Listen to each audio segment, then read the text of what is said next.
Representing domestic workers and home care workers, we know what it means to do the work and never be seen. The right to control your own body and health, these aren't partisan issues, these are human rights. Addiction in your community isn't considered a public health crisis or an existential identity crisis. Oh no. No clinic is going to be built in your neighborhood. And if one of your sons is convicted for his small stash of pot and imprisoned, he's no longer eligible for food stamps, public housing, or student loans. Monty had just turned 20 and was already displaying signs of mental illness when, in August 1999, he took our mother's car on a joyride in the San Fernando Valley. Teenage shit.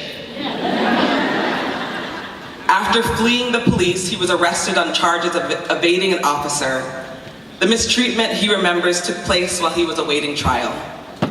Monty was in a precarious mental state. He was diagnosed with schizoaffective and bipolar disorders while in jail. And while he was being transported after a psychiatric evaluation, he was beaten by 4 or 5 deputies. Monty was choked and he blacked out, and he woke up in a pool of his own blood. Abusive treatment continued, and when my brother was moved to Twin Towers jail, he, and many people would say, was tortured. My brother was ultimately convicted of battery on an officer and the original charge of evading police and sentenced to 40 months in state prison. By the time he told the story of his treatment in jail to a lawyer, it was too late to sue. Finally, the Americans with Disabilities Act was signed into law on July the 26th, 1990.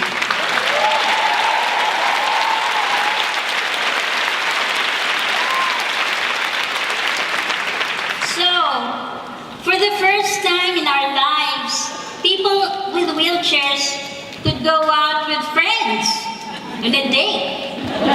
They could work, travel. I've just been to BC last week. People with visual and sensory disabilities could touch, feel, and see their environment. Those with mental and learning disabilities became part of this human experience of exploring what life is about. We rose from obscurity to visibility.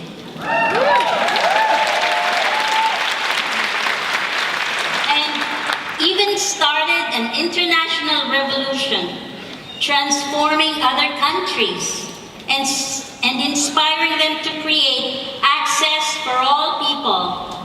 You know, we have much to be proud of here in Los Angeles. We're the most diverse city in the country. Can I get a shot for LA? The most diverse city with boundless opportunities for success. The perfect place to pursue your dreams. But unfortunately, not everyone in Los Angeles is able to share in all the opportunities this great city has to offer. And far too many of our fellow Angelinos are homeless and living on the street. Listen to this. Close to 60,000 men, women, family, and children are without a place to call home. 60,000. And nearly 18,000 of our sisters, our daughters, our mothers are sleeping on the street today. And that's a 17% increase in just 1 year. And as we all know, life on the street is more dangerous for women, children, and our families. But you know what? The United Way of Greater Los Angeles took the lead on the challenge of ending homelessness 10 years ago. And since that time, we've made connections, took action. We've marched, tweeted, made calls, hosted events, lobbied our elected officials, testified, integrated new technologies, shared stories, and created a movement with our community partners to pass 2 ballot initiatives that will provide over $5 billion. Did you hear me? $5 billion to build housing and provide homeless services in LA County over the next 10 years. So May is Mental Health Awareness Month, and I want to talk to you about mental health issues for women. What we can do to create an environment in this country, in California, in Southern California, where mental wellness is really what we talk about. We have conversations that started this morning about stigma and breaking down the stigmas of mental health, and we need to continue those conversations this afternoon. Depression, plus the complications that go along with that, sleep disorders, anxiety, substance abuse. They're affecting 16 million Americans today in this country. It chips away at our ability to work, to care for our loved ones, our relationships, and our very sense of self-worth. Women experience depression and anxiety at twice the rate of men. Twice the rate. And yet many women won't seek help. If we do, we think we're being selfish, or we're going to take time away from our families, or we're being weak. It's not weak. We're often told, tough it out, be resilient. Anyone ever heard that? Yeah. Those well-intentioned words cause us to become a prisoner of fear, of self-judgment, and cause us to keep from reaching out. This is the very definition of stigma, right? It's a negative effect that it can have. And yet there's treatment. There is treatment and there's hope.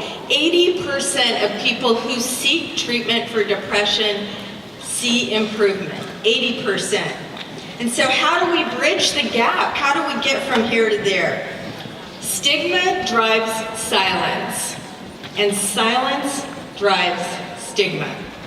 It's only by being vocal, by speaking up, by not being silent, that we can open the doors for others so that they can come into the light and seek help. So I'm asking you today to find your words, and help others find theirs. And as I look out on this crowd of every gender and every hue, I know in my bones that the kind of America that I want to live in is one where all of us are free to be whole in our humanity. The one call to action that we have right now is to invest in our youth. We do that every day in Los Angeles by way of one of our programs called the Peer Advocates Program.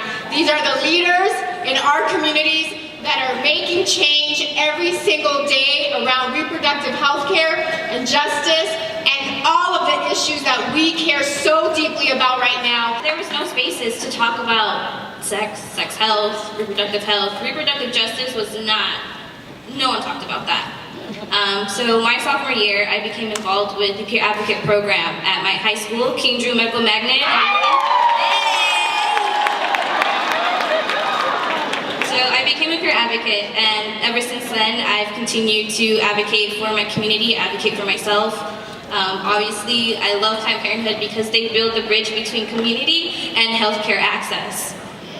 For the fight for reproductive justice, as a peer advocate, I've been taught and I've been trained to be an educator on giving comprehensive sex health, non-judgmental information, reliable information, which is very important. And in essence, our duty is to empower those who don't feel that they have a voice. And what will history say about us in this moment? I believe that we are entering a period of answers. 2017 asked, when will it be time for a reckoning around sexual violence? 2018 said, now. 2017 asked, who will speak for the children? And in 2018, the children said, we will.